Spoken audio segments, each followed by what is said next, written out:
Welcome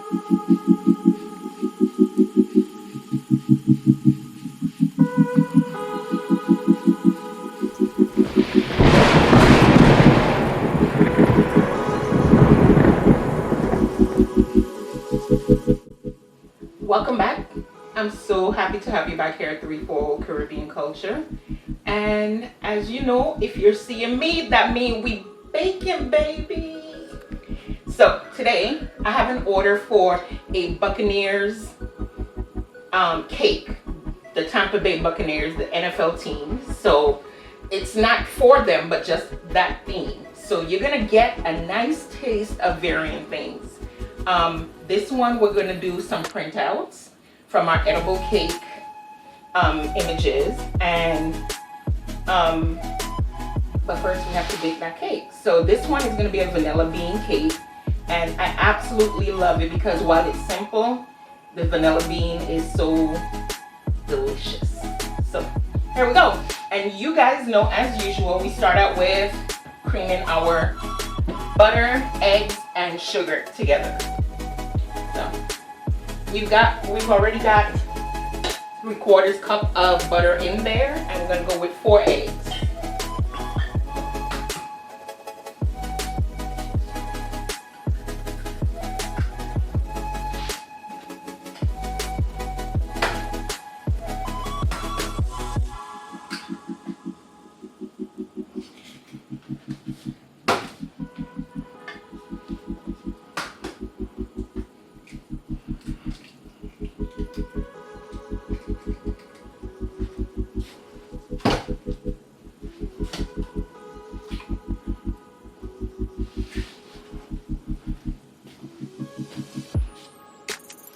Okay.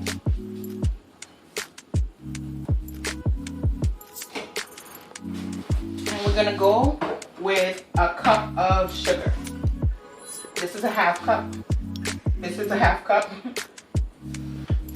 And we'll go 2 of these to make an entire cup of sugar.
So, you know, we always put our powders in one and our liquids in the other.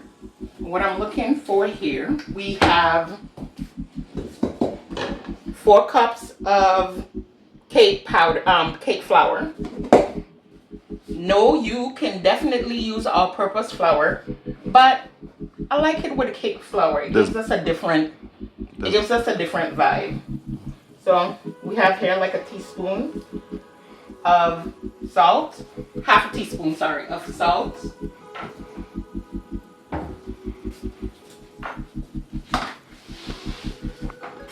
And we're gonna go with, for this one, a full teaspoon of our baking powder.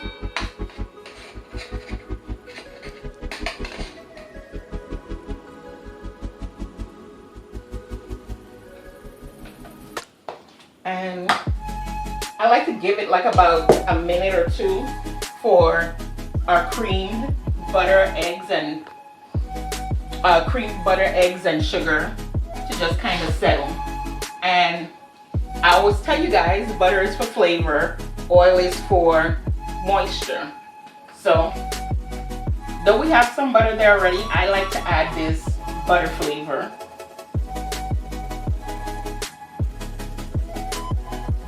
Okay, roughly about 1.5 teaspoons.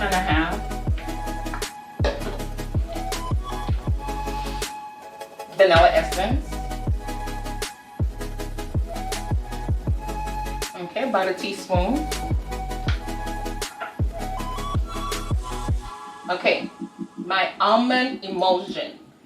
I love this thing, and yes, I use it in place of almond essence. And I put roughly 2 teaspoons in there. This one seemed to be only 1. Okay, so we didn't have enough before, but that little one, I usually have a big one, but the little one was there because I needed a quick fix, and they didn't have the size I usually get, which is this size.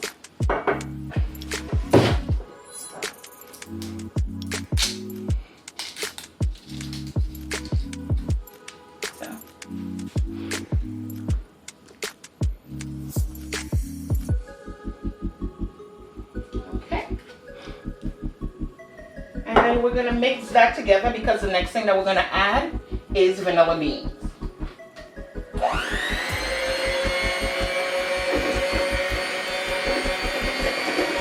And this is on low because I don't want to beat the eggs too much. The last thing we need is the eggs separating. The eggs and butter separating. Now, this is our vanilla bean, and I'm gonna use, okay, if you're a Gen X kid, this will take you, this rabbit, you know what cereal this rabbit is from, Lucky Charms. So, I'm gonna use 3 teaspoons of this.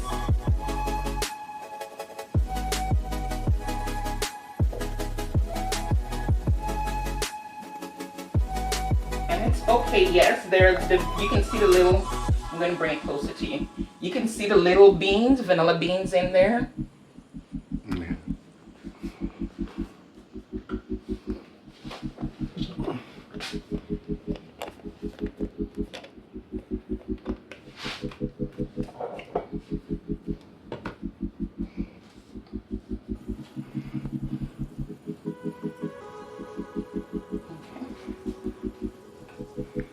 And now I'm going to start to combine as I sift through this. I'm going to start mixing, and then I'll slowly, in thirds or quarters, whatever you feel comfortable doing, I'm going to start incorporating the powder.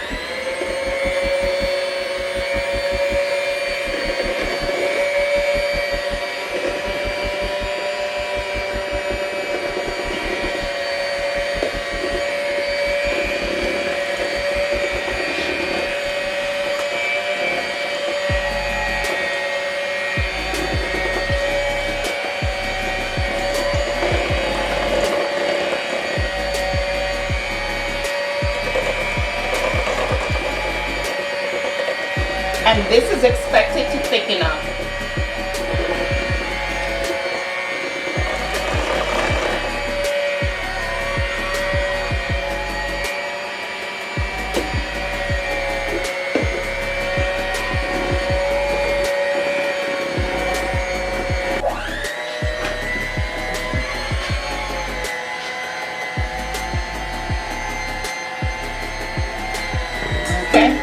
While this is mixing, like I said, it's expected to thicken up, so you can see that happening. And this is where my ancestors speak to me.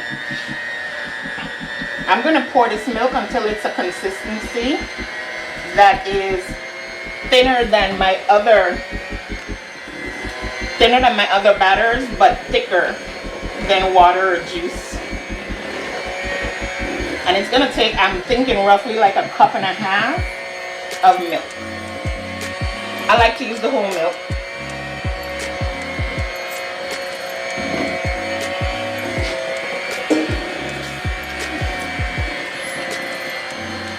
See, this is the consistency that's typically my batter. But being that I use the vanilla bean in here, I don't want it to get lost in the thickness of the flavor of the cake, so I make it a little bit thinner.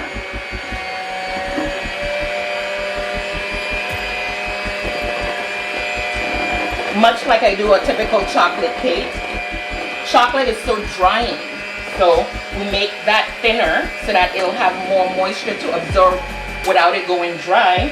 And we're going to do something similar to this. It'll be a little bit thicker than the chocolate, but thinner than our typical batter.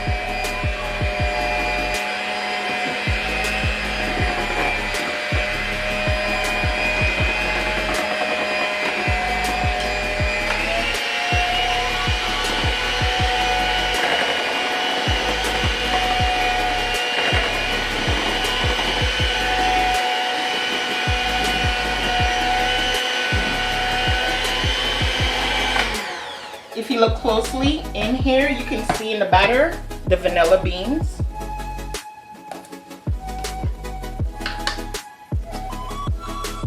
Okay, now we gotta up the moisture factor. Yes, mayo. And I'm gonna use 2.5 teaspoons. And I'm gonna rinse this out because you know what, we just used it. Get all that vanilla off of there. Okay.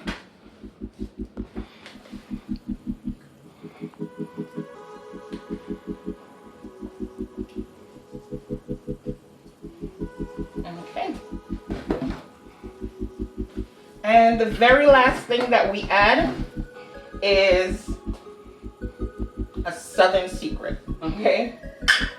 Don't tell anybody now, this is just between you and me. And that is, we put, and if you've been here before, you know this is no actual secret, but we put a little pudding mix in the cake because that helps to keep it moist.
So that is exactly where we want to be.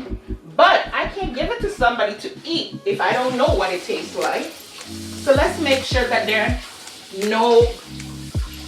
no particular ingredient that's standing out more than the vanilla, because that's what we have, a vanilla bean cheesecake and vanilla bean cake. And that's what we want.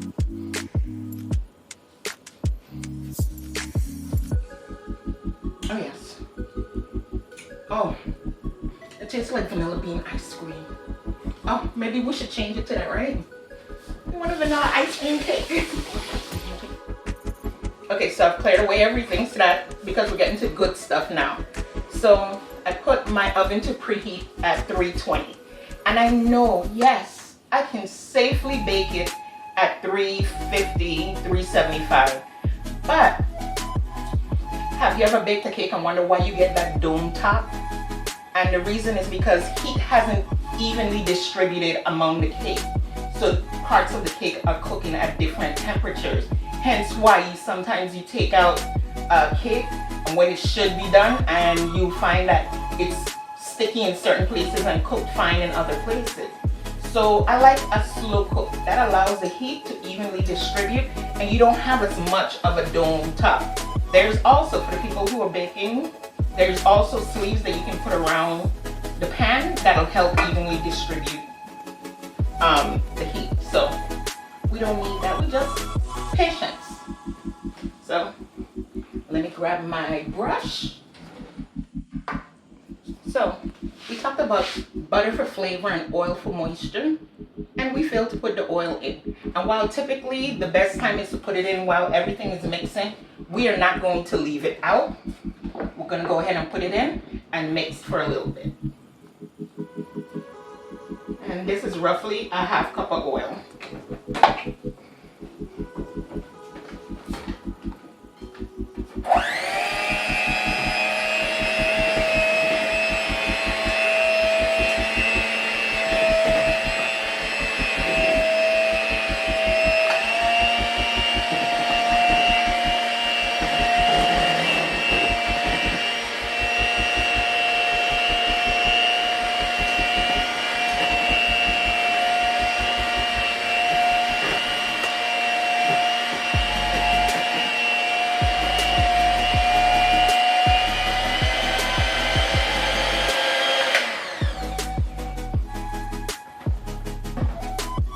Okay, we're going to let that set for a little bit, and in the meantime we're going to go ahead and spray our pans. This is going to be a 3-layer cake. We're going to start with, I need to get a third pan. I did have a third one, and let's just say kids don't always follow directions.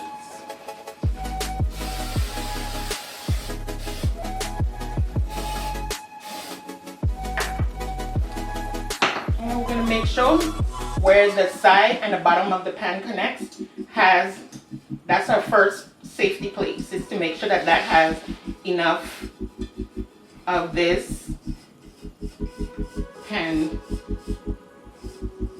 enough of this spray so that the pan, it doesn't stick to the pan in those little corners. Okay, I go all the way up because I expect the cake to go that far up.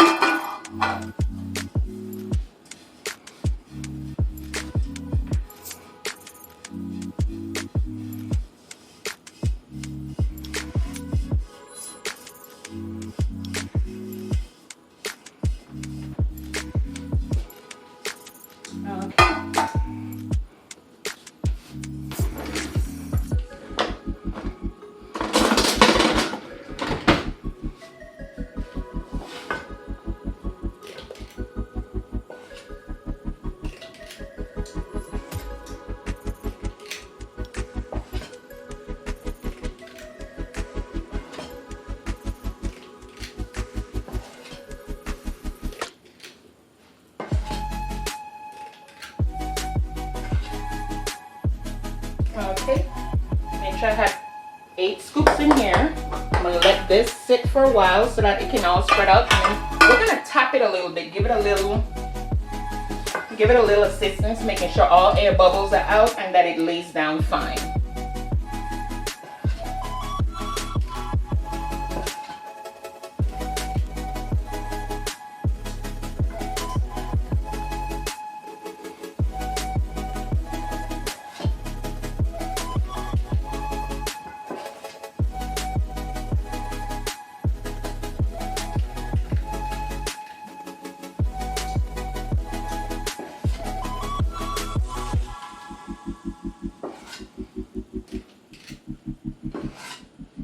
Okay, there's our 8 scoops in each.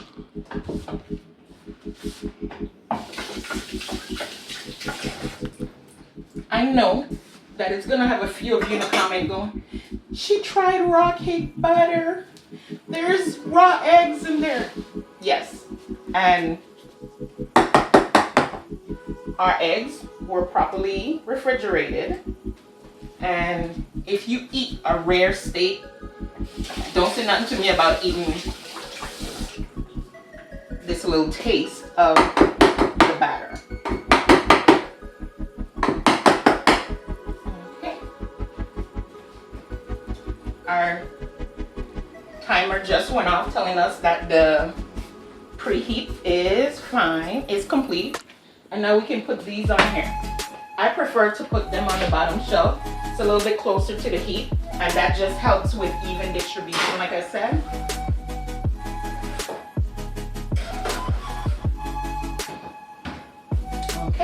Alexa, 45-minute timer.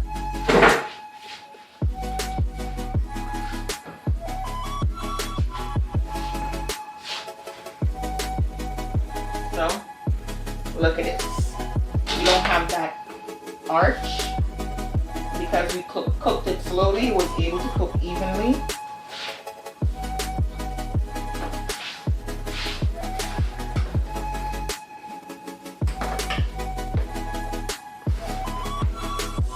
And I love seeing the little vanilla bean.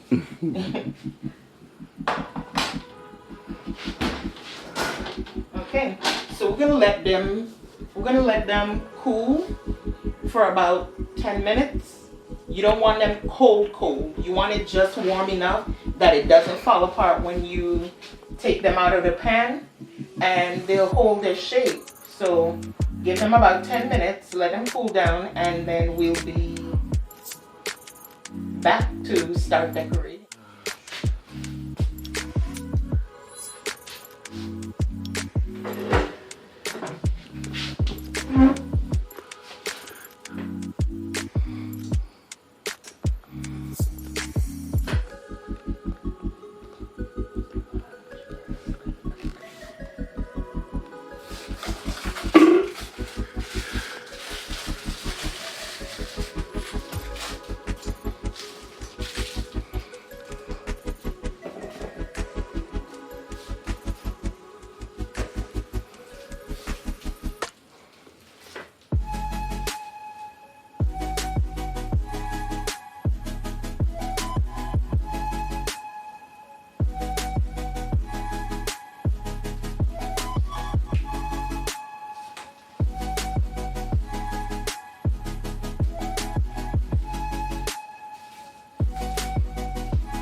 So here we go. We're gonna do this crumb coat, which is a thin layer, but I'm gonna make it a little bit thicker up here because we're putting pictures on here, and we're gonna make sure that even though it is the crumb coat, that it's a little bit thicker than what it usually is on the very top.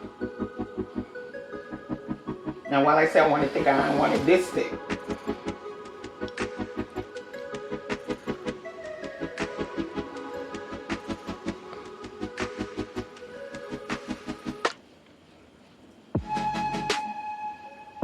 This is a thin layer on top, but it's still thicker than what the crumb coat will be. And you're gonna see in a little bit what the crumb coat is like.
And as you can see, the crumb coat is very thin.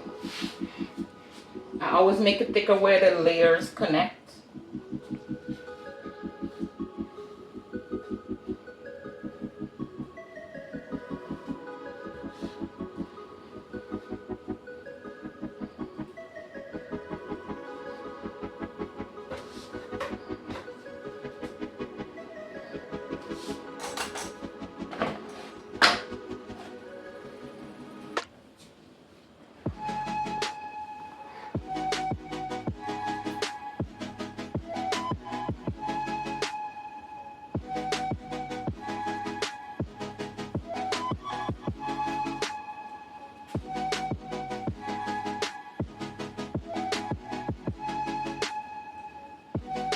Okay, we're going to put it back in the fridge for about 15-20 minutes.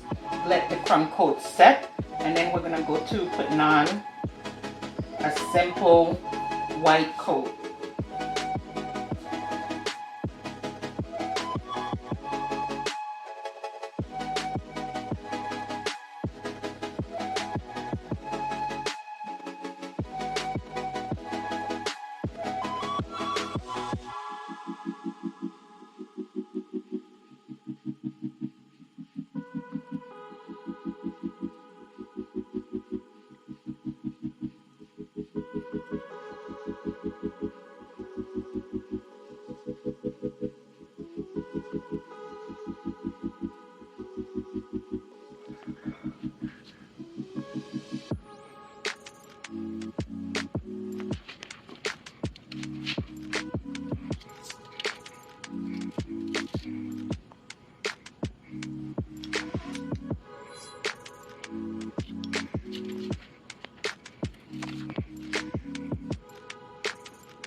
Ready.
chicken. She didn't think it would.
Go Tampa Bay Buccaneers.